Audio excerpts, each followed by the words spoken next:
Welcome back to Star Wars Minute. It's the daily podcast where we analyze, scrutinize, and celebrate the Star Wars movies 1 minute at a time. I'm Pete the Retailer from PeteTheRetailer.com. I'm Alex Robinson from AlexRobinson.fun. I'm L. Adam, former host of the podcast Your Favorite Album. And I'm John from New York. How you doing? And today, we're here to wish Adam a happy birthday. Hey, I did Yay. it. Happy birthday, Happy birthday to you. Happy birthday to you. And we're going to celebrate your birthday by talking about minute 68 of Star Wars Episode 9, The Rise of Skywalker. It starts with Finn saying, "Rey, I know you." And You're not mad. You're just pointing. yeah. And it ends with our crew, our guys, our gang walking away from the Falcon's emergency landing. Because you know what they say, any landing that you can walk away from. It took me a second. I think only this time going through where they're like, hey, they're like, oh, it's weird that we're not being followed. And Ren, I think it was Kylo Ren, or is it Pride that says, like, I know where she's going? Oh, it's Kylo Ren. He says, I know where she's going. She'll never be a Jedi. Yeah. When he was talking to the air conditioning unit. Yeah. It took me a little bit to like, oh, wait, okay, because they had the dagger briefly. So they looked at it. They can read Sith because they're not C-3PO. They're like, oh, okay, cool. So they're going to the moon. All right, we'll go there and do it. That's why they don't need to follow them, because they're like, well, obviously they've only got 7 hours left. They're going to go to that moon. So One step ahead. why are they trying to stop her from getting never mind. What? I was saying, why are they trying to stop her if the Emperor wants her? Why are they trying to prevent her from getting to Exegol? They are doing what he told them to do. He J.J. Abrams. Yeah. He told who to everyone's do. big- Chris Terrio. Yeah, I mean, I think that it's like another test, basically. Like, all right, if Ren can just take out this girl, then I don't need her. But if my most powerful guy is on her trail and she doesn't get killed, then all right, let's talk to her. I see. So he's using Kylo Ren as like a test for her. Yeah. Yeah. Okay. A plot Do device, you think? It's funny when they're having their little conference call. Like, I was just wondering if, like, the Emperor got wind of, like, Kylo Ren saying, "Join us, and we can, defeat the Emperor, be together, or whatever." Or, like, did he know that, and it's part of his whole chess game? Or I think he got wind of that stormtrooper who farted in the landing bay. that's right. But that's why he's talking to the vents. Open a force field, please. Yeah. Yeah, but I like how he's like, are you going to betray me? Are you going to betray You know what me? they say? Because you said you would just a minute ago. Don't do it. I heard that. You didn't know, say but I heard it. When God closes the blast doors, he opens up a force field. He's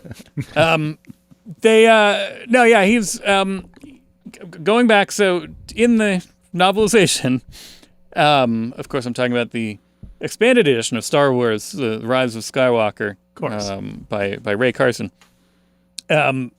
It goes into a little bit like Kylo Ren is shielding some of his thoughts from the Right. Emperor. That's what I was thinking. He Okay. doesn't want him to know the exact, like, what that he saw the dagger, all that kind of information, where she's going, what she's doing. He doesn't want the Emperor to know that. Also, the Emperor appears physically in this, and he's not just talking to a tube. He's talking like he's walking down the hallway, and all of a sudden, there's like the Force ghost of the holographic image of the Emperor, basically. And he looks notably weaker than when they first spoke. So he's kind of fading a little bit. Right. It's like, hurry up. Both I of which need are to interesting. rejuvenate. Yeah. Skywalker's ringing my doorbell again. I have got to... But can we wrap this up?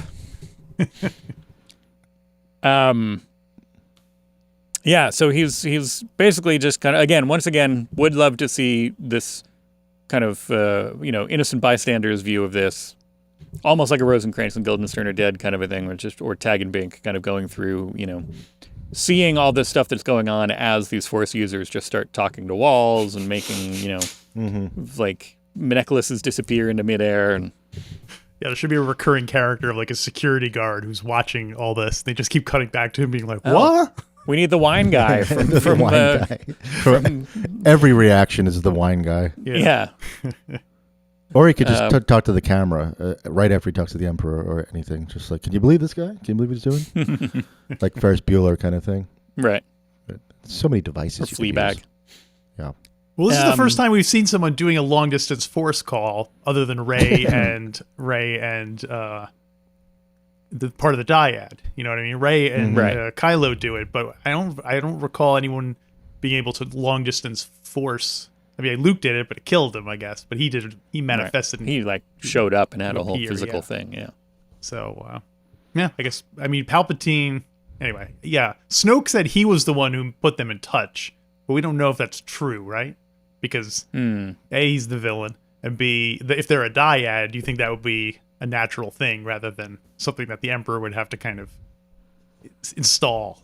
You need like flashbacks to each of them being younger and having weird feelings about being watched or having visions of something else happen. Or like one time Rey tells a story about when one time she lost a wallet and Kylo Ren was like, oh my God, I found a wallet just like that. Like when I was like, and it turns out that it was stuff moving through the dyad the whole time. Or both being visited by a Santa Claus that looks like Snoke. Now it's like Doctor Who. Snoke Claus?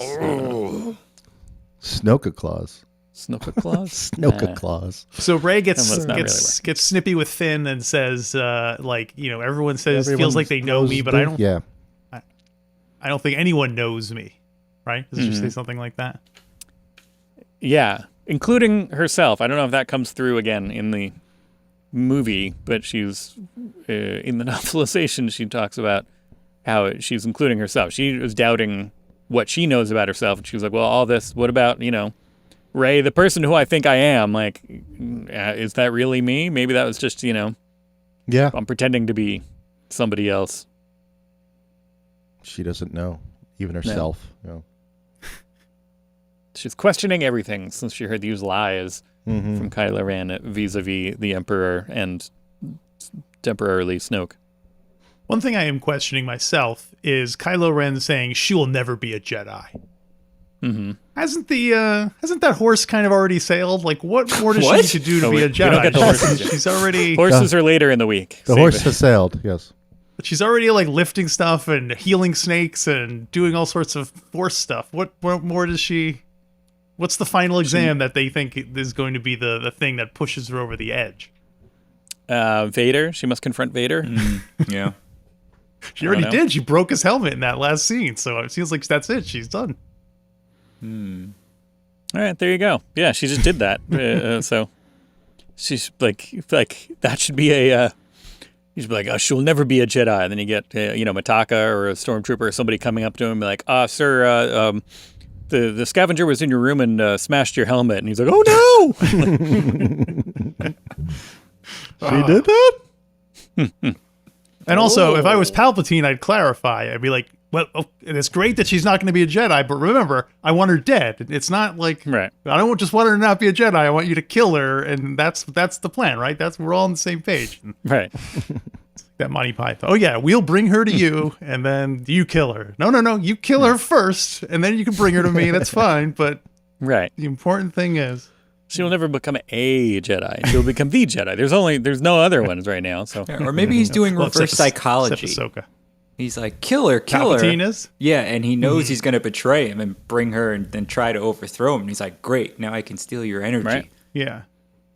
Mm-hmm. I mean, Palpatine must be enough of a student of human nature to know that Kylo Ren would probably be trying to... I guess he already said he kind of already hints at it by saying, did you betray me? So... Did you betray me? Did you? Come on. Why? Hey, guy. Did you betray me? Did you?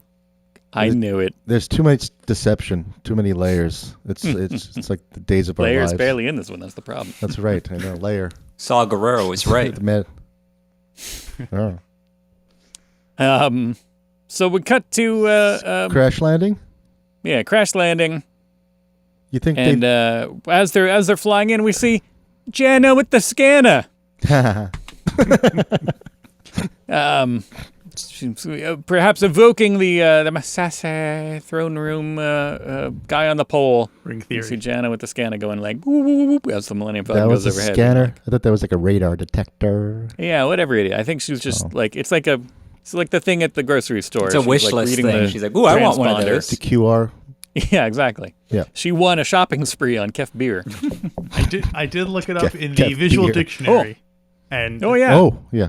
according The to scanner? this, the scanner is loaded with a list of all the first order ships. So if a ship is coming, she holds it up and it goes beep beep beep. Does it match any first order ship? If it does, then she knows she got trouble. But I guess since it doesn't show up on any first order things, she knows they're friendly. But she still That's- asks, doesn't she? Well. Oh no, she asked if they're no. with the resistance. So yeah, as long as you're Yeah. okay. Yeah. There you go. It's like an Uber driver. You should ask when you go in just to make sure you're not, getting into someone else's car or whatever. Yeah. Well, they should make a scanner to make sure it's an Uber and not somebody Right. else. I always do that anytime I get into a Yeah. ride share. I'm like, woo, woo, woo, woo, woo, woo, woo. And then, And then they just drive off. They're like, not tonight. Scroll. yeah. My rating is terrible. I was gonna say crash landing. You think? Do you think there was a reason they didn't show it, or what are your thoughts on that? I'm leaning towards your Cinematically. there was a scene cut idea. The fact that they So am I. had to have Poe just have a line go, "What, the landing gear's broken?" Oh, okay, like just to cover Yeah. up why this scene it's strange. Because also the Falcon can it doesn't have to slide in; it can slow down and then gradually lower Yeah. itself down rather Yeah. than have to smash into the ground Many- like it's like has no brakes. Many questions. Yeah. There are a lot. I think maybe the landing gear is the only thing that's broken, Yeah, So this the only movie's thing broken. right if you know what I mean. Whole damn system's out of order. Well, I do like the idea. They don't really show it. They perhaps should have. I would have liked it more if they had shown it. But when I saw it, the ship crashed there, and I was like, well, how did they get out? And of course, they got out through the Lando hatch. I want to see C-3PO climbing up and out of that hatch. Right? That's something I want to see. So That's they robbed us of a scene of the Lando hatch, and I would like anytime we get to see it, I want to see There's it. an elevator in that hatch, right? Like, or is there? yeah, Yeah. Like a little platform that Yeah. goes up. Yeah. Yeah. I I guess feel they like can there was only a bunch show of stuff not shown that maybe was shot or maybe not. I Right. don't know. Footage not found. Like elevators and then slowly sliding off the ship and then brushing off the dirt. A little comedy routine. Mm-hmm. I think because the Lando hatch is licensed, they can only afford to show it once per episode, once per movie, and okay. we saw it at the beginning of the movie when with Bulio. So He Yeah. gets residuals on that. Yeah. yeah, it's like the robot in Rocky 3. 4. Who's gone? Didn't he take 4, didn't sorry, Sylvester- I apologize. Didn't Stallone take him out? Like, Yeah, I think he got edited out of Yeah. the Cut it out. direct, Yeah. most recent director's cut. the way it's going. The robot not funny. Happy birthday, Polly. It's just, I And don't like that Adam. kind of humor. Happy birthday, Adam. Hey, Happy Yeah, there birthday, you go. Adam. I think in the last We are- movie I we are pulled your out the robots. mini because I have the miniature figure of it because it was Right. my birthday. It was like, Right. Wow. Nice. I love that robot. Rocky 4 is one of the greats. It's a movie that inspired the world to find peace and robots. Peace and robots. I had the pleasure of watching it with someone who was like in their late 20s who had never seen it before, and they thought it was astonishing. I should see a Really? Victoria You know, scene. they didn't That'll grow blow up during her the Cold mind. War at all, so she didn't know anything about that mindset. So she thinks Russians are our friends.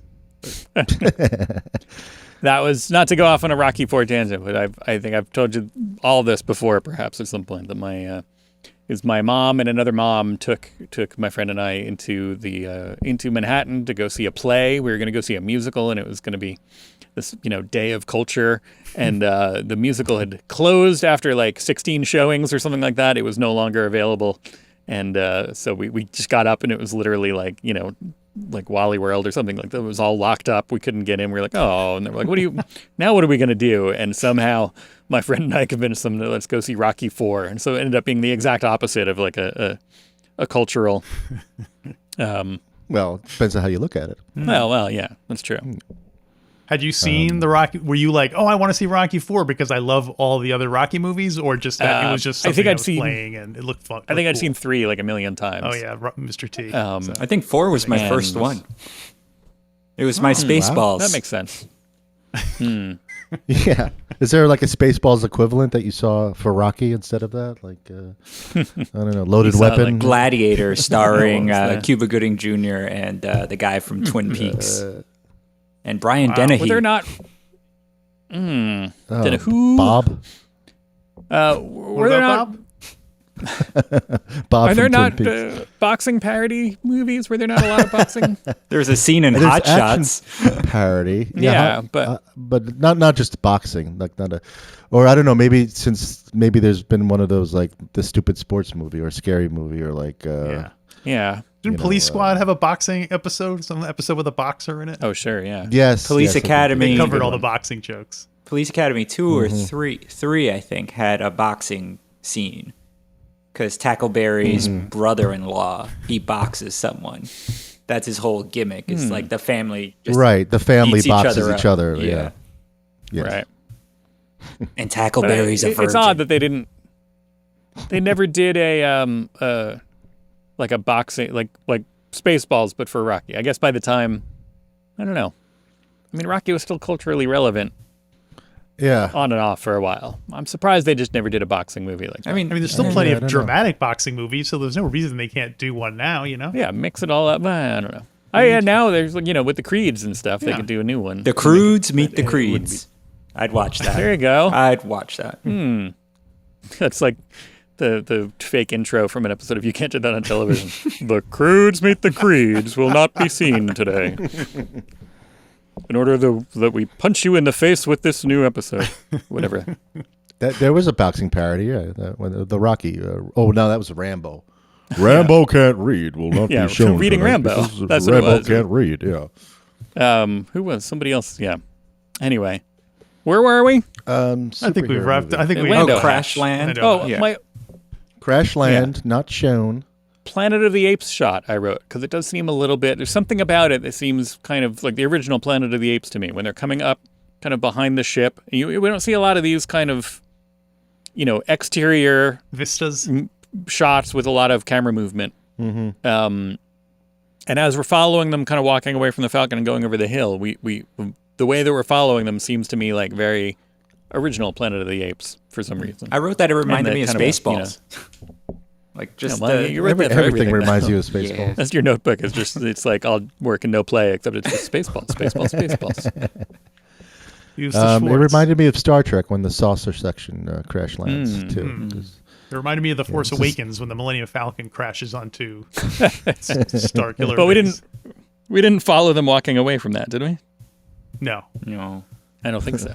So no. I it's a think little it different. crashed, and then it was them at the base with the Force doesn't Right. work that way and stuff. So Wearing jackets. yeah, They should have had Poe say like, "Wow, you were right about the." Was he the one who said it first? You were right about the landing gear, or whoever could validate that. Right. Damn, you were. They were right. like, really? Nobody could fix that?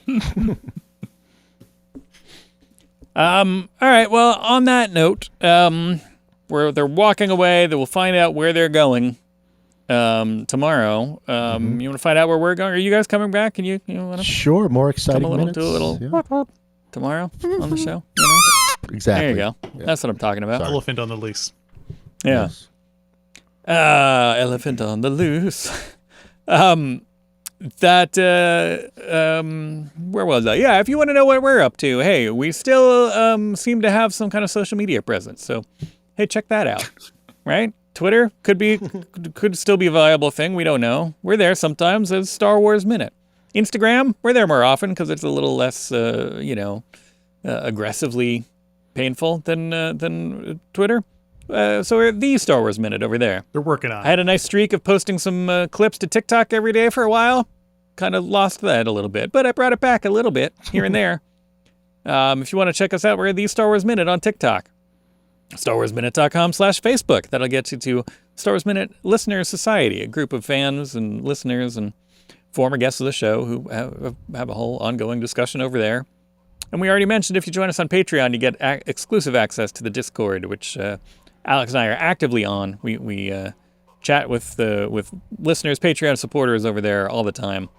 We even submit we request ideas for stuff, not for the show, but for other aspects of things. It's a good back and forth conversation. I feel like that's the most in touch we are with the listeners is on the Discord. Not to oversell it, but find us in any one of those places. Find us all back here tomorrow for a brand new Star Wars Minute. Minute. Gracias.